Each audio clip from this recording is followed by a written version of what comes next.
Buenas, mi nombre es Lucas Martín y hoy les vengo a presentar este mapa mental sobre el origen de la vida para la materia de biología y conducta. Empecemos preguntándonos qué es la vida. La vida es la capacidad que tienen los organismos de nacer, crecer, reproducirse y morir. Para que haya vida debe haber un intercambio de materia y energía. La palabra vida procede del vocablo en latín vita y del prefijo en griego bios, que significa vida. Vamos al punto 2, donde vamos a analizar las 4 principales teorías sobre el origen de la vida. 4 no, son más. Tenemos la teoría principal del creacionismo, donde la explicación sobre el origen de la Tierra es meramente mítica. A su vez, hay 2 tipos de creacionismo, el creacionismo clásico y el creacionismo contemporáneo. El creacionismo clásico es una interpretación de la literaria de las sagradas escrituras de las religiones. Y el creacionismo contemporáneo intenta argumentar bajo razonamientos lógicos, pero igual desde un punto de vista mítico y metafísico. Tenemos la teoría heterotrófica de la vida. Dice que los primeros organismos fueron incapaces de crear su propia energía, organismos que estaban inmersos en una especie de sopa de sustancias. Siguiente tenemos la teoría del Big Bang. El Big Bang creó y extendió el espacio mismo antes de la existencia de la nada, y no había ni espacio ni tiempo.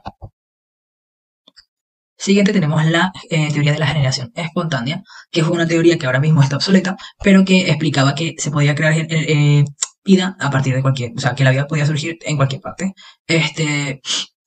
No es una teoría que actualmente sea como efectiva, y fue descontinuada después de varios experimentos realizados por Pasteur, por Reddy y por Spallanzani.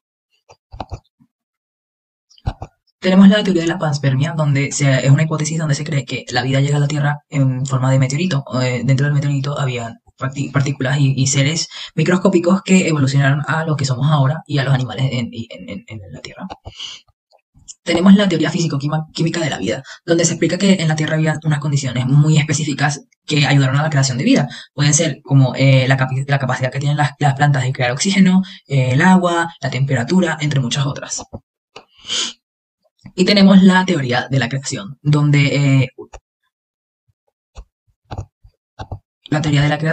se relata el relato bíblico donde Dios crea la tierra, y es un pensamiento cristiano que no es científico, no está respaldado, pero es una teoría que se tomó en cuenta durante muchos años de la historia. Vamos al punto 3, donde hablamos de las pruebas de la evolución. Entre las 3 principales pruebas de la evolución tenemos los fósiles, el ADN y la biogeografía. Una de las pruebas más comunes de la evolución son, por ejemplo, los fósiles. ¿Qué son los fósiles? Son restos de organismos que han existido en el pasado y que han sido preservados en rocas sedimentarias. Estos fósiles están disponibles para los científicos para examinar y estudiar. Los estudios revelan que los organismos evolucionan a través del tiempo, mostrando cambios en su anatomía y en su estructura. También tenemos la prueba del ADN, que contiene información genética esencial para cada uno de los organismos, y la comparación de los genes entre diversas especies puede revelar similitudes y diferencias entre ellos. Esto sugiere que los organismos comparten un antepasado común y que han experimentado cambios genéticos a lo largo de su existencia. Finalmente tenemos la prueba de la biogeografía. Puede proporcionar evidencia de la evolución, la distribución geográfica de los organismos, es decir, en qué áreas viven y cómo se relacionan con otros organismos. Puede revelar cómo se han originado, desarrollado y evolucionado. Esta información se puede usar para determinar la filogenia de un organismo, es decir, su historia evolutiva. En el punto 4 hablamos sobre la taxonomía, que es la ciencia de la clasificación empleada habitualmente en la biología, y vemos que hay 5 reinos primarios. Tenemos en primer lugar el reino Plantae, que es el reino de las plantas. Como característica podemos ver que son pluricelulares, fabrican su propio alimento, carecen del sistema nervioso y viven fijos al suelo. El segundo reino es el reino Animalia, donde están los animales. Vemos que son pluricelulares, se alimentan de otros seres vivos, la mayoría puede desplazarse y poseen un sistema nervioso. El siguiente es el reino Fungi. En él los seres son unicelulares como las levaduras, pero también pueden ser pluricelulares como las setas y el moho. Se alimentan de restos de otros seres y viven fijos y no se movilizan. En el reino protista vemos que se divide en 2, tanto los protozoos como las algas son protistas. Los protozoos son unicelulares, viven en el agua, en el suelo o dentro de otro ser vivo. Las algas son tanto unicelulares como pluricelulares y viven en mares, ríos o lagos. Tenemos el reino Eubacteria, donde vemos que los seres son unicelulares y procariotas. Son uno de los organismos vivos más abundantes en la naturaleza, habitan en cualquier medio, carecen de núcleo membranoso donde almacenar su ADN y su reproducción es asexual. Los siguientes que tenemos son el reino Archaeobacteria. Vemos que su historia evolutiva es totalmente distinta al resto de seres vivos. Se encuentran en ambientes climáticamente extremos, como dentro de volcanes y zonas heladas. Son diferentes a cualquier ser en cuanto a bioquímica y genética, y su reproducción es asexual. Como punto número 5 vamos a ver cómo se organizan estos reinos dentro de la taxonomía. Para esto utilizamos los caracteres taxonómicos y el sistema de clasificación. Vamos a ver qué es un carácter taxonómico.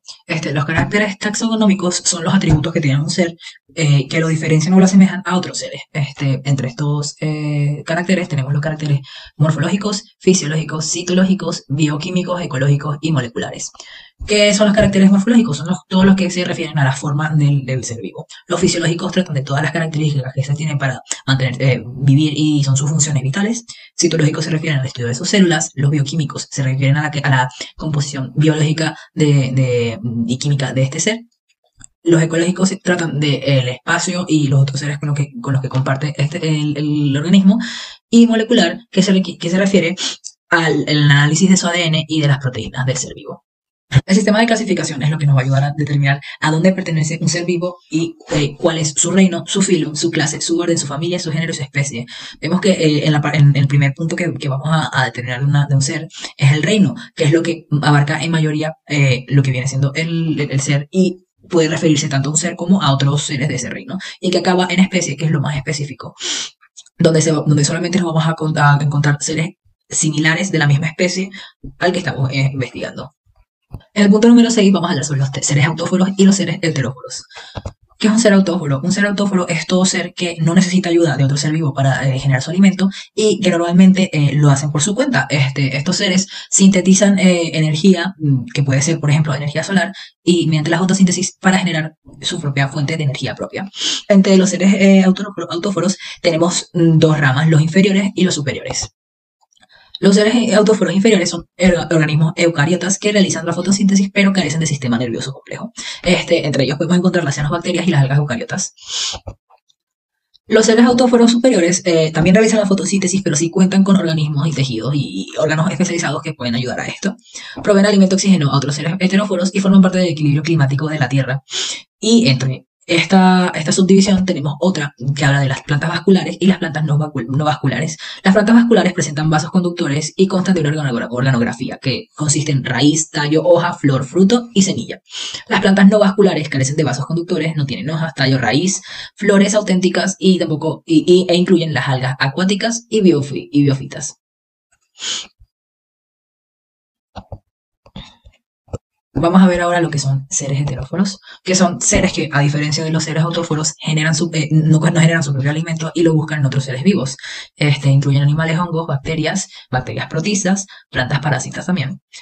Y según su fuente de energía, pueden ser o quimioheterotróficos, que utilizan la energía química, como los humanos, los hongos, y fotoheterotróficos, que utilizan la energía solar, como bacterias verdes sin azufre.